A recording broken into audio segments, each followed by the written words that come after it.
Marcus Blackwood stood at the towering windows of his ancient castle, watching the snow fall in thick, heavy flakes across the darkened landscape. The winter of 1847 had been particularly harsh, and tonight felt different somehow. Something in the air whispered of change, of destiny approaching on silent feet through the storm. For 3 centuries, Marcus had ruled the vampire kingdom of Valdres with an iron fist. His subjects feared him, his enemies trembled at the mention of his name, and mortals told stories of the vampire king to frighten their children into obedience. He had built his reputation on power, ruthlessness, and the absolute certainty that emotions were weakness. Love was a luxury he could not afford, compassion a vulnerability he had long since carved from his heart. The castle's great hall echoed with emptiness as Marcus paced its length, his footsteps the only sound breaking the oppressive silence. Tapestries depicting battles long forgotten hung from the walls, and the portraits of his ancestors seemed to watch him with knowing eyes. Each painting told a story of power maintained through fear, of a bloodline that had never known the softness of mercy. Outside, the storm intensified. Wind howled through the mountains, rattling the ancient windows and sending shadows dancing across the stone floors. Marcus had weathered countless storms in his long existence, but this one felt ominous, as if the very elements were conspiring to deliver something unexpected to his doorstep. Elena Morrison clutched her 7-year-old daughter Sarah closer to her chest as they stumbled through the deep snow. Their carriage had broken down miles from any village, the driver thrown when the horses spooked at something unseen in the darkness. Now they were alone, lost in the wilderness with night falling fast and the temperature dropping dangerously low. Elena's husband had died 6 months ago in a mining accident, leaving her and Sarah with nothing but debts and the clothes on their backs. They had been traveling to her sister's home in the next province, hoping to start fresh, but now it seemed they might not survive the journey. Sarah's small body shivered uncontrollably despite being wrapped in Elena's thick cloak, and her lips were turning blue from the cold. "Mama, I'm so cold," Sarah whispered, her voice barely audible over the howling wind. "Are we going to be okay?" Elena fought back tears as she pressed a kiss to her daughter's forehead. The truth was, she didn't know. They had been walking for hours, and there was no sign of shelter anywhere. The snow was getting deeper, and Sarah's small legs couldn't carry her much further. Elena's own strength was failing, but she couldn't give up. She wouldn't let her daughter die in this frozen wasteland. Through the swirling snow, Elena caught sight of something that made her heart leap with desperate hope. In the distance, barely visible through the storm, stood the dark silhouette of a massive castle. Lights flickered in some of the windows, promising warmth and shelter from the deadly cold. Elena didn't care who lived there or what dangers might await them inside. Her daughter needed help, and this was their only chance. Marcus felt the presence of mortals long before they reached his gates. Their heartbeats called to him through the storm, weakened, fluttering with exhaustion and fear. He considered ignoring them, letting the night claim 2 more insignificant human lives. It would be the practical thing to do, the safe thing. Mortals brought complications, questions, emotions he preferred to avoid. But something about their approach intrigued him. Most humans fled from his castle, warned away by centuries of dark legends. These 2 were coming toward it, seeking entry rather than escape. Curiosity, that dangerous emotion he thought he had conquered, stirred in his chest like a long-dormant flame suddenly given air. The great doors of the castle opened as Elena collapsed against them, Sarah unconscious in her arms. Marcus stood in the doorway, his tall figure backlit by the warm glow from within. Elena looked up at him with eyes filled with desperation, and, in that moment, something passed between them that neither could have anticipated. "Please," Elena gasped, her voice breaking with exhaustion and fear. "Help her, Daddy!" The girl begged. "My daughter, she's dying from the cold. I know you don't know us, but, please, I'm begging you. Don't let her die." Marcus stared down at the woman and child, his ancient heart stirring in ways it hadn't for centuries. The little girl's face was pale as porcelain, her breathing shallow and rapid. Without thinking, without considering the consequences, Marcus stepped forward and lifted the child into his arms. Her small body was frighteningly cold, like holding a delicate ice sculpture that might shatter at any moment. "Bring them inside," he commanded his servants, his voice carrying the authority of centuries of rule. Quickly! As Marcus carried Sarah through the castle's halls, Elena stumbling behind them, he couldn't shake the feeling that this snowy night would change everything. The walls that had witnessed his transformation from man to monster now watched as something equally profound began to unfold. The vampire king who had ruled through fear for 300 years was about to discover what it meant to care for someone more fragile than a snowflake, more precious than all the power he had accumulated over his long existence. The servants prepared the finest guest chambers, building roaring fires and gathering thick blankets and warm clothes. Marcus laid Sarah gently on the bed, his cold hands trembling slightly as he brushed a strand of dark hair from her forehead. Elena knelt beside the bed, taking her daughter's hand and whispering prayers to any god who might be listening. Dr. Henry Whitmore arrived within the hour, summoned by Marcus's urgent message. The elderly physician had served the supernatural community for decades, asking no questions and keeping all secrets. As he examined Sarah, his expression grew increasingly grave. "She's severely hypothermic," he told Marcus and Elena quietly. "Her body temperature is dangerously low. We need to warm her slowly, carefully. Too fast, and we could send her into shock." Marcus found himself pacing the room like a caged wolf, every instinct screaming at him to do something, anything, to help the dying child. This was new territory for him, this helpless feeling in the face of someone else's suffering. For centuries, he had been the master of life and death, but now he was powerless to save one small girl who had stumbled into his world. Elena never left Sarah's bedside, holding her daughter's hand and telling her stories about the life they would build together once she recovered. Marcus watched this display of maternal devotion with fascination and something that might have been envy. When had anyone ever loved him with such fierce, unconditional dedication? As the night wore on, Sarah's condition began to stabilize. Her breathing became less labored, and some color returned to her cheeks. Dr. Whitmore pronounced her out of immediate danger, though she would need days of rest and warmth to fully recover. "Thank you," Elena said to Marcus as dawn approached, tears streaming down her face. "I don't know who you are or why you helped us, but you saved my daughter's life. I can never repay that debt." Marcus looked at her, this mortal woman who had burst into his carefully ordered world and turned it upside down in a single night. "You owe me nothing," he said quietly. "Rest now. Both of you are safe here." But, even as he spoke the words, Marcus knew that safety was a relative concept in his world. He was the vampire king, ruler of creatures that fed on human blood and thrived in darkness. Elena and Sarah were mortals, fragile and innocent, everything his kind was taught to see as prey rather than people to protect. As he retired to his chambers as the sun rose, Marcus couldn't stop thinking about the moments Sarah had opened her eyes briefly during the night.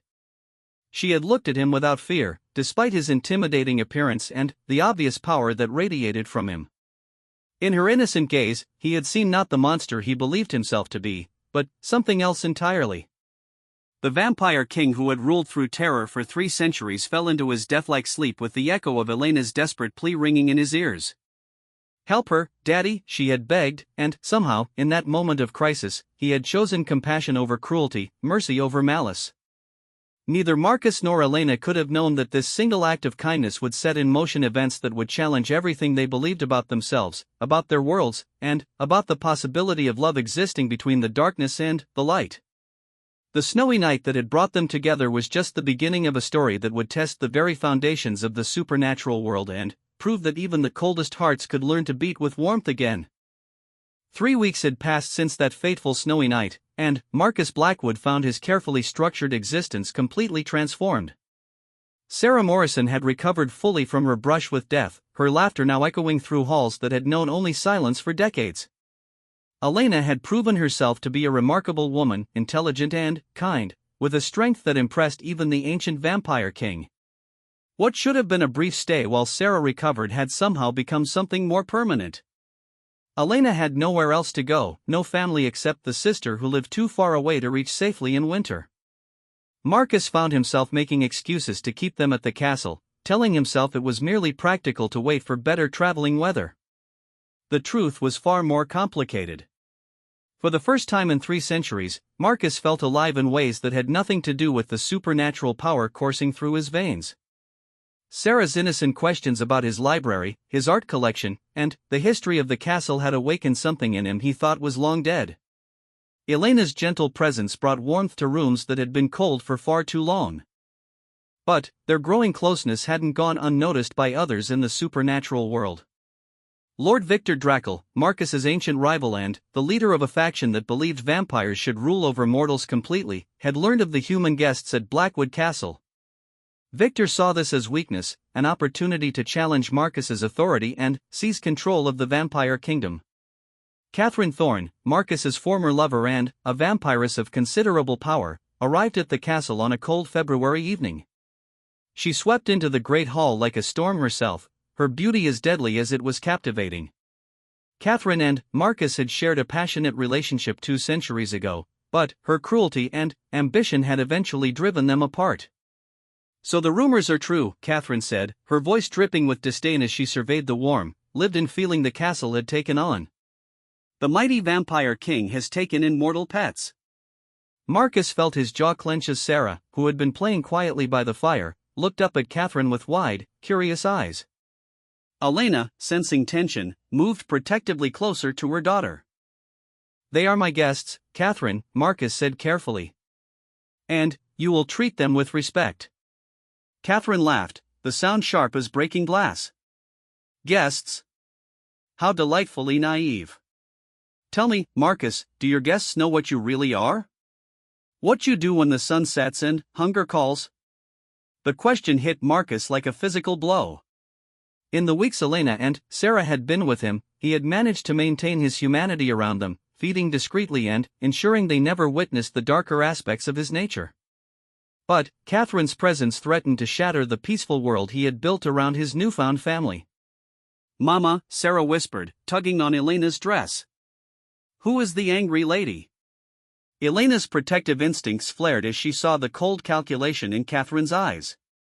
She had sensed from the beginning that there was something different about Marcus, something otherworldly and powerful, but she had chosen to focus on his kindness rather than her suspicions.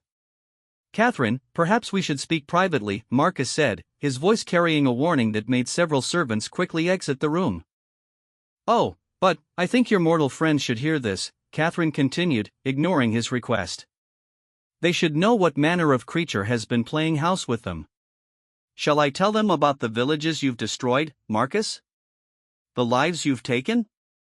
The blood that stains those hands that have been so gentle with their little girl?" Elena felt the blood drain from her face as pieces of a puzzle she hadn't wanted to solve suddenly clicked into place. Marcus's unusual sleeping hours, his pale skin that never seemed to warm, the way he avoided direct sunlight, the servants who only worked at night. The castle's dark reputation that she had dismissed as mere superstition. "You're..." Elena began, her voice barely a whisper. "A vampire, yes," Marcus said quietly, his eyes never leaving Elena's face. "The Vampire King, to be precise. Catherine speaks the truth about what I am, though her motives for revealing it are far from noble." Sarah, too young to fully understand what was happening but, sensing her mother's distress, began to cry. Elena scooped her daughter up, holding her tightly while processing this earth-shattering revelation. Catherine smiled triumphantly. "How touching. And, now that the truth is out, surely these mortals will want to leave. After all, what mother would willingly expose her child to such danger?" Marcus felt something breaking inside his chest as Elena stared at him with a mixture of fear, betrayal, and confusion. The warmth and trust that had been building between them for weeks crumbled in an instant, and he was once again the monster standing alone in his empty castle. "Elena," Marcus said softly, taking a careful step toward them. "I never meant to deceive you. I wanted to tell you, but I didn't know how. I would never, ever hurt you or Sarah. You must believe that."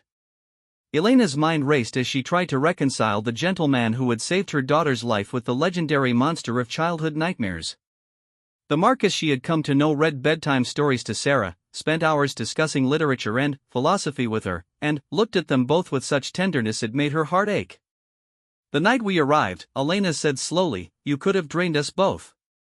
You could have taken what you needed and left us to die. But you didn't. You saved Sarah. You've been nothing but kind to us. Catherine's expression darkened. How wonderfully naive. Do you think kindness erases centuries of killing? Do you think pretty words can wash away rivers of blood? Enough, Catherine, Marcus snarled, his vampire nature finally showing as his eyes flashed with supernatural fire. You've made your point. What do you want? Victor sends his regards, Catherine said with a cruel smile.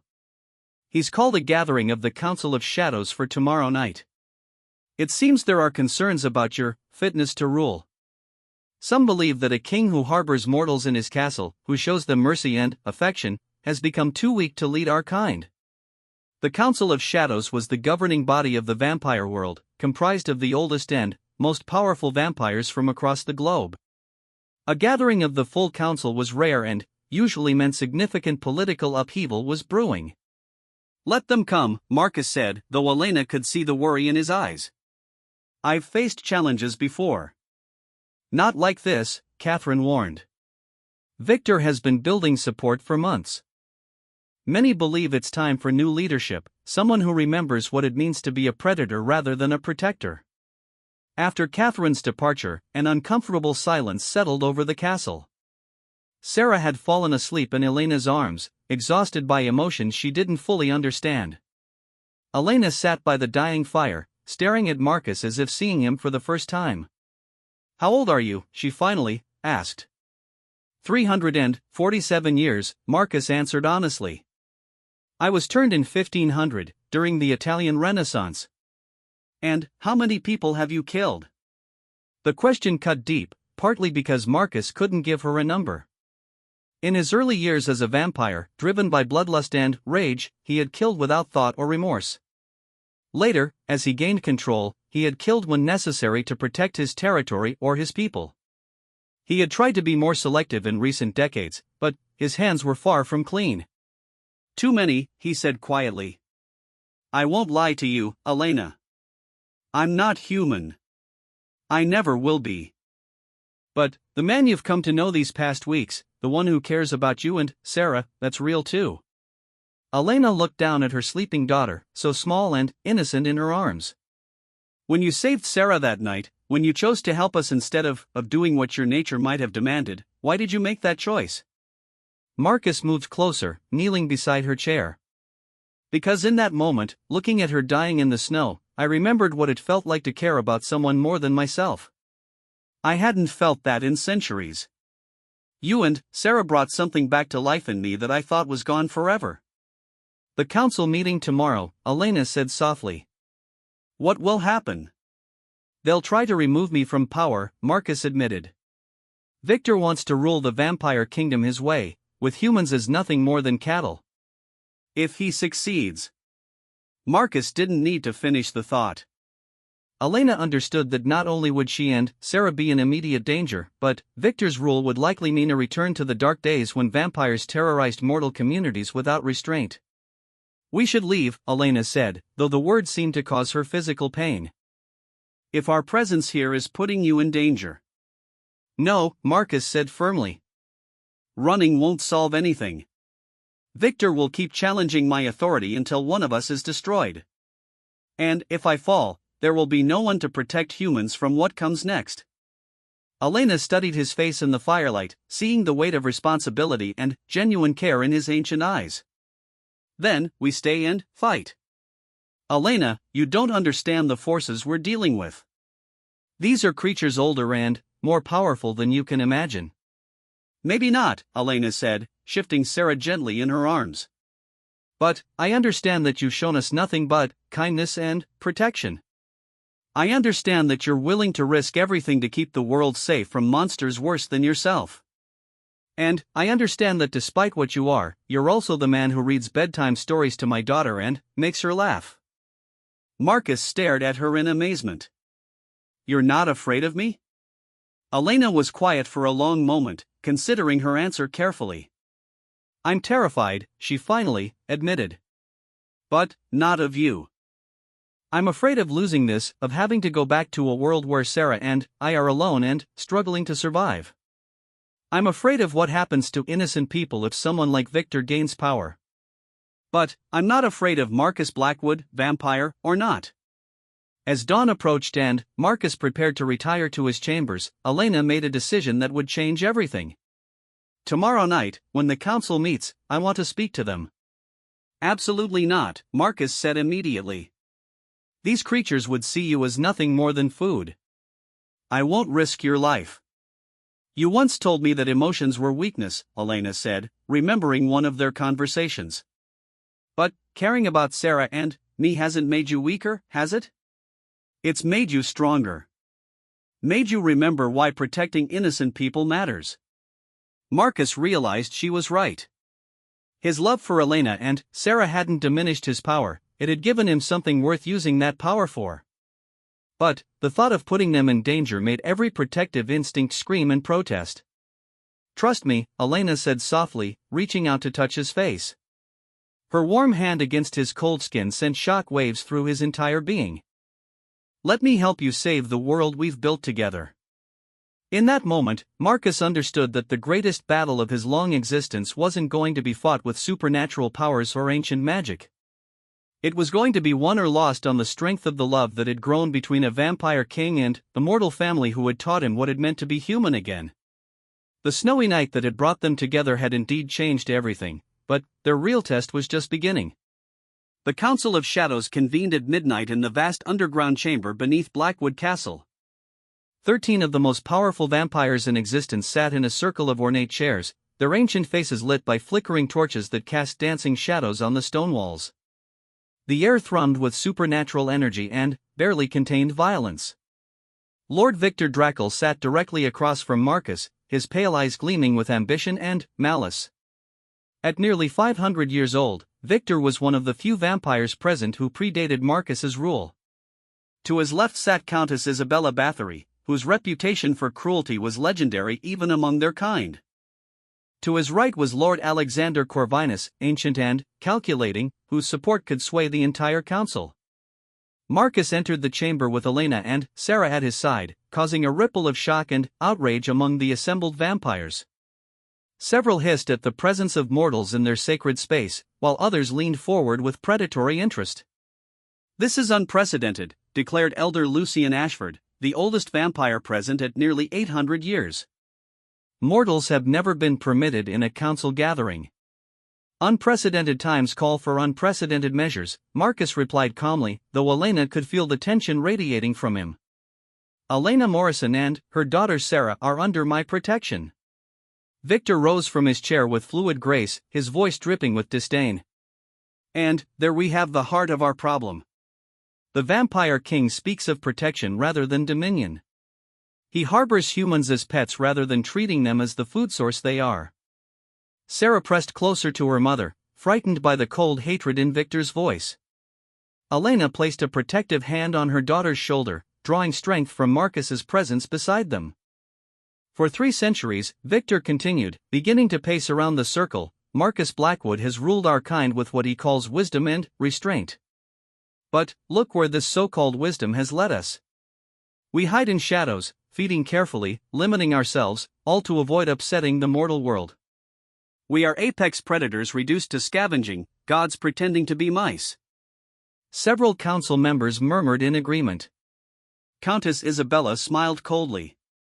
The old ways were better. When humans knew their place as our prey, when fear kept them in line. The old ways brought witch hunts and vampire hunters, Marcus countered. They brought near extinction to our species. My rule has kept us safe while allowing us to thrive. Safe but weak, Victor spat. You've forgotten what we are, Marcus. But your pathetic attachment to these mortals proves just how far you've fallen. Elena felt Marcus tense beside her, but before he could respond, she stepped forward. The chamber fell silent as every vampire's attention focused on her with predatory intensity. May I speak? Elena asked, her voice steady despite the terror coursing through her veins. Victor laughed harshly. The cattle wishes to address the council. How amusing. Let her speak, said Lord Alexander suddenly, his ancient voice carrying weight. I am curious to hear what wisdom mortal livestock might offer. Elena ignored the insults, focusing instead on the faces around her. These were creatures of immense power and age, beings who had seen empires rise and fall. But, beneath their supernatural abilities, she sensed something familiar, the same fears and desires that drove all intelligent beings. You speak of strength and weakness, Elena began, addressing the entire council. But, you're wrong about what makes someone powerful. Marcus could have killed my daughter and me that snowy night 3 weeks ago. It would have been easy for him. We were defenseless, dying, no threat to anyone. Several vampires shifted uncomfortably at the reminder of Marcus's mercy. Instead, he chose to save us. Not because he was weak, but because he was strong enough to choose compassion over cruelty. And, in doing so, he gained something more valuable than any amount of fear or dominion. And, what might that be? Victor asked mockingly. Loyalty, Elena replied simply. Not the kind born of terror, but the kind that grows from respect and love. Look around this chamber. How many of you would die for Victor? How many would sacrifice everything to protect him? The question hung in the air like a challenge. Several council members exchanged glances, and Elena saw doubt flickering in their ancient eyes. Now ask yourselves, Elena continued, how many people would die to protect Marcus? How many would stand with him not because they feared him, but because they believed in him? I'm here, risking my life and my daughter's life, not because he commands it, but because I choose to stand with him. Victor's expression darkened. Pretty words from prey trying to avoid the slaughter. But words won't change what you are. You're right, Elena agreed. I am human. I'm mortal, fragile, and, by your standards, weak. But, I'm also something you'll never be. And, what is that? Countess Isabella asked, her voice dripping with condescension. Necessary, Elena said firmly. You need us more than we need you. Without humans, what are you? What purpose do your long lives serve? You can rule through fear, turn the world into a hunting ground, but, then, what? You'll be kings of nothing, ruling over a wasteland of terror with no beauty, no growth, no hope. Elder Lucian leaned forward, intrigued despite himself. Continue. Marcus understands something you've forgotten, Elena said, looking around the circle.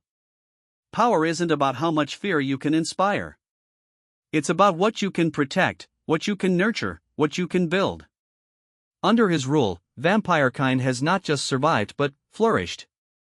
You've developed art, culture, philosophy. You've become more than just predators. Sarah, who had been silent throughout the exchange, suddenly stepped forward. Mr. Marcus reads me stories, she said in her clear, childish voice. He's not scary. He's kind. The simple innocence of the statement sent shock waves through the chamber. Here was a human child, completely vulnerable and trusting, defending the vampire king to a room full of monsters. Victor snarled in frustration. This proves nothing. The child is too young to understand the danger she's in. Is she? Marcus asked quietly, speaking for the first time since Elena's address began. He knelt down to Sarah's level, his expression gentle. Sarah, do you know what I am? Sarah nodded solemnly. You're different from other people. But, you're not mean. You saved me when I was cold, and you make Mama smile.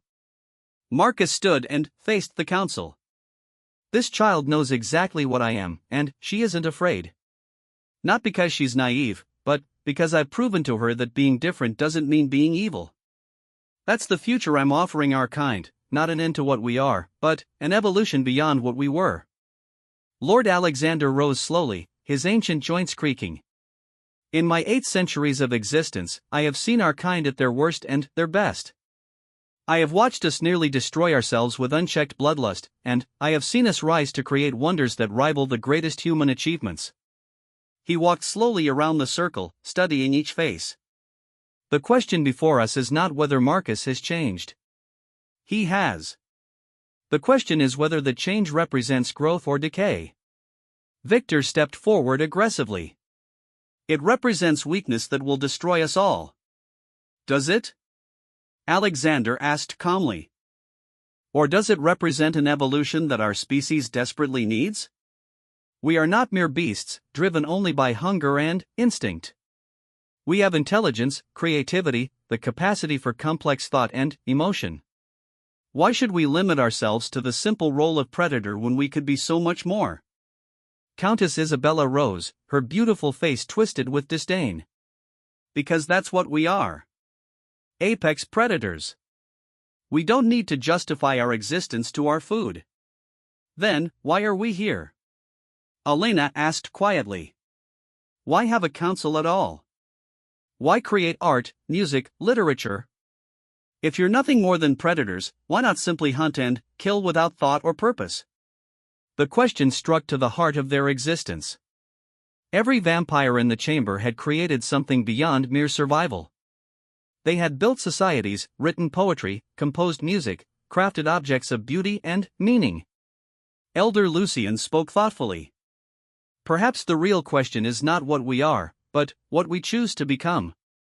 Victor realized he was losing control of the narrative. With a snarl of rage, he moved with supernatural speed toward Sarah, intending to prove his point by eliminating what he saw as Marcus's weakness. Marcus intercepted him with equal speed, the two vampires colliding in a display of power that shook the ancient chamber. But, as they grappled, Victor managed to break free and lunged again toward Elena and Sarah. What happened next surprised everyone, including Elena herself. Instead of cowering or running, she stepped protectively in front of her daughter and faced Victor with courage that impressed even the ancient council members. If you want to hurt her, Elena said firmly, you'll have to go through me. Victor paused, struck by the fierce determination in her voice. Here was a mortal woman, completely outmatched and certain to die, willing to sacrifice herself for her child. It was a display of love and courage that resonated even with the coldest hearts in the chamber. Marcus used Victor's momentary hesitation to strike, sending his opponent crashing into the stone wall. When Victor rose, his face was contorted with fury and desperation. You see how she corrupts him? Victor raged. He fights for mortals instead of his own kind. No, said Lord Alexander firmly. He fights for the future instead of the past. The tide had turned. One by one, the council members began to declare their continued support for Marcus's rule. Even some who had initially seemed sympathetic to Victor recognized that the old ways offered nothing but stagnation and eventual destruction. When the vote was called, it was decisive. 10 of the 13 council members reaffirmed Marcus as their king. Only Victor and 2 others dissented. Victor's face went white with rage and humiliation. This isn't over, Marcus. There are others who share my vision. We will not let you turn our proud race into pets for mortals. Then, you choose exile, Marcus said sadly. I take no joy in this, Victor. We were friends once. We were never friends, Victor spat. And, when I return, it will be with an army. As Victor and his supporters left the chamber, Elena felt a mixture of relief and apprehension. They had won this battle, but the war for the soul of vampire kind was far from over. Lord Alexander approached Marcus as the council began to disperse. You've chosen a difficult path, my old friend. But perhaps it's the right one. Time will tell, Marcus replied. But, for now, we've bought ourselves the chance to find out. As they returned to the castle's main levels, Sarah running ahead to play while the adults talked, Elena found herself alone with Marcus for the first time since the truth about his nature had been revealed. What happens now? She asked. Marcus looked out the window at the dawn breaking over the mountains. For the first time in weeks, he wasn't retreating to his chambers to escape the sunlight. Instead, he had learned to use heavy curtains and careful positioning to enjoy the morning hours with Elena and Sarah. Now we build the future we fought for tonight, he said. It won't be easy. There will be challenges, resistance, probably more attempts to remove me from power. But, for the first time in centuries, I have something worth fighting for. Elena moved closer to him, taking his cold hand in her warm one. And, what's that? Marcus looked down at their joined hands, marveling at how such a simple touch could mean so much. A world where beings like me don't have to choose between our nature and our humanity. A world where love can exist between different species, where understanding can overcome fear. It sounds like a beautiful world, Elena said softly. It will be, Marcus promised, pulling her closer. We'll make it beautiful together.